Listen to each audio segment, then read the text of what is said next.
Hey, my name is David Bales. I'm chairman of Texans for Stem Cell Research. We're participating in World Stem Cell Awareness Day, which was originated 5 years ago with the California Institute of Regenerative Medicine.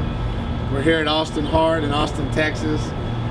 We really want to thank Austin Heart for having us and Dr. Roger Gammon, who's going to say a few words in a minute. Right now, there's over 1.2 million Texans living with a chronic disease or illness. There's 517 clinical trials for these various illnesses: diabetes, heart disease, stroke, MS.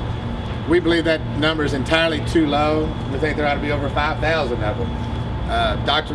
Gammon is currently doing one here at Austin Heart for heart attack patients. He has 19 patients in his trial. We think there ought to be 1,900. Right now, the city of Austin is uniquely positioned to be a leader in stem cell research. We have incredible universities, we've got incredible medical facilities, and we think we are natural to build a stem cell institute here in Austin.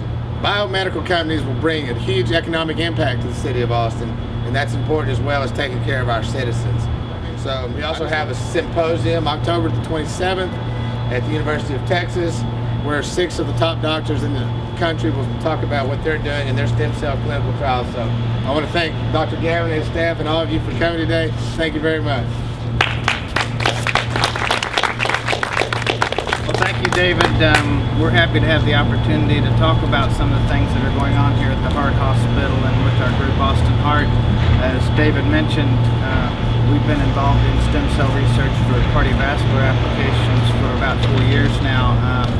We're fortunate to be involved in the first major trial in the United States using stem cells to treat heart attack victims. It was a phase 1 study, and it was really intended to look at the safety of the application. The trial certainly did show that it was safe to use this, and even showed that indications that it could be beneficial to patients. And so they've rolled into the second phase of the study, which we're also involved. That is an amazing technology of using adult stem cells given intravenously about 7 days after a heart attack, and they travel through the body into the part where the actual damage is, where the inflammation occurs. It draws the stem cells to there, and then they seem to set up shop there and do some very helpful things to reduce the inflammation and scarring that occurs, maybe even regenerate some of the heart muscle, recover some of the heart strength.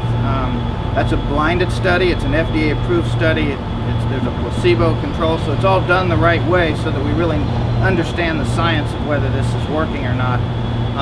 But we fully support this type of research. It's done in the correct way with FDA supervision and monitoring, and we're very fortunate to be involved in that type of research. We really are starting to understand the process of which cells do what, when you have to give them, what are the limitations where they won't work, and what are the possibilities where they were. And there's been a number of trials in the last couple of years with very positive results, certainly in the cardiovascular field, but other fields too, like neurologic diseases, diabetes. And so we really look forward to being involved in the symposium here on the 27th, an opportunity to meet some of our colleagues that are doing similar research and discuss really what the opportunities might be to take this to the next level and have a stem cell institute here in Austin where we can really collaborate and cross-pollinate some of these ideas. So again, we're thankful for your support and happy to be involved. Thank you. Appreciate that.